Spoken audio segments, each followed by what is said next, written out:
সুলাইমান আলাইহিস সালাম শক্তিশালী একজন নবী ছিল। উনি মালাকুল মাউতকে বলেছিলেন, মালাকুল মাউত, আমার মৃত্যুর সামান্য কিছু আগে আমারে বইলো, আমার একটা কাজ আছে। মালাকুল মাউত মৃত্যুর কিছু সময় আগে এসে বলল, সুলাইমান, টাইম ইজ আপ, সময় শেষ, অল্প কিছু সময় বাকি, কি করবেন করেন। সাইয়েদনা সুলাইমান জিনদেরকে ডাকলো, ও জিনেরা, বিশাল একটা প্রজেক্ট আছে, প্রজেক্টে কাজ শুরু করো। আর কিছু জিনকে বলল, চারদিকে গ্লাস ফিটিং করা একটা রুম বানাও। সাইয়েদনা সুলাইমান আলাইহিস সালাম গ্লাস ফিটিং করা রুমের ভেতরে ঢুকলেন। এই রুমে ঢুকার দরজা নাই, হাতে একটা লাঠি নিলেন। কি নিলেন? লাঠির মধ্যে ভর করে দাঁড়িয়ে রইলেন আর জিনদের দিকে তাকিয়ে রইলেন। জিনেরা এত বদমাশ ছিল, সাইয়েদনা সুলাইমান দাঁড়িয়ে না থাকলে কাজ করতো না। সুলাইমান আলাইহিস সালাম লাঠির মধ্যে ভর দিয়ে দাঁড়িয়ে রইলেন আর বললেন, কাজ করো। জিনেরাও কাজ শুরু করলো। ওদিকে মালাকুল মাউত এসে বলে, ও সুলাইমান, সময় তো শেষ। সুলাইমান বলে, সমস্যা নাই, রূহ কবজ করেন।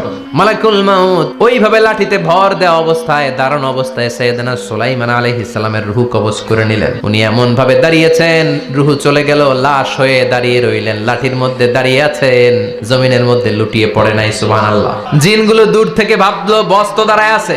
জিনেরা মনে করছে বস দাঁড়ায় আছে, কাজ করতে হবে। করতে করতে পুরা প্রজেক্টের কাজ শেষ। ইন দ্য মিন টাইম ঝিঝি পোকা, উই পোকা, যেই পোকা কাঠ খেয়ে ফেলে, এই কাঠ খাওয়ার পোকা সুলাইমান আলাইহিস সালাম লাঠির ভেতরে ঢুকে লাঠিও খেয়ে ফেলেছে। সাইয়েদনা সুলাইমান আলাইহিস সালাম ধপাস করে জমিনে পড়েছে। আর জিনেরা কয়, হায় হায়, খালি খালি কাম করছে এতদিন।